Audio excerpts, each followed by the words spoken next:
Ma'am என் பையன் ரொம்ப நாட்டியா இருக்கான். ஒரு இடத்துல உட்கார மாட்டேங்கிறான், ஓடிட்டே இருக்கான். நாட்டினஸ் உட்கார மாட்டேங்கிறாங்க. ஸோ அது ஒரு பிஹேவியராக மட்டும் நம்ம பேச முடியாது. Whereas in ADHD their brain struggles with self regulation and sensory processing. எனக்கு தேவைன்னா மட்டும் கேட்குறான், இல்லாட்டி கண்டுக்காம போறாங்க. அவனுக்கு தேவைன்னா லிசன் பண்ணுறாங்க, இக்னோர் பண்ணுறான்னு சொல்கிறது. It's not stubbornness, it's difficulty with sustained attention and auditory processing. அவனுக்கு எல்லாமே தெரியும், பட் சின்ன சின்ன மிஸ்டேக் பண்ணிக்கிட்டே இருக்கான். That's executive function difficulty, not carelessness. Ma'am அவன் ஒரு இடத்துல உட்காரவே மாட்டேங்கிறான், எப்பயுமே மூவ் பண்ணிகிட்டே இருக்கான். And movement actually improve focus and attention. எந்த அளவுக்கு அவங்க மூவ் பண்ணுறாங்களோ அந்த அளவுக்கு அவங்களோட ஃபோக்கஸும் வந்துட்டு அதிகரிக்கும். மேம் அவன் சின்ன சின்ன விஷயத்துக்குலாம் ரொம்ப ஓவர் ரியாக்ட் பண்ணிட்டே இருக்கான்.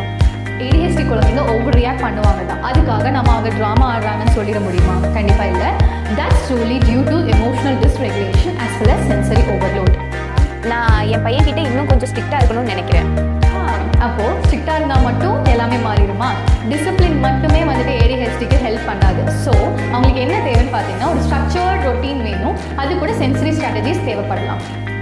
என் பையனுக்கு ADHD இருக்குன்னு சொல்றாங்க, அப்போ அவனுக்கு தெராப்பி கண்டிப்பா தேவையா? அஃப்கோர்ஸ் அவங்களுக்கு தெரப்பி நீடட் தான். ஏர்லி OT சப்போர்ட் எடுக்கிறனால அவங்களுக்கு என்னென்ன பெனிஃபிட்ஸ்னு பார்த்தீங்கன்னா அவங்களுக்கு டெய்லி ஃபங்க்ஷனிங் ஆகட்டும், independence level as well as அவங்களுக்கு கான்ஃபிடன்ஸ் லெவல் எல்லாமே இம்ப்ரூவ் பண்ணி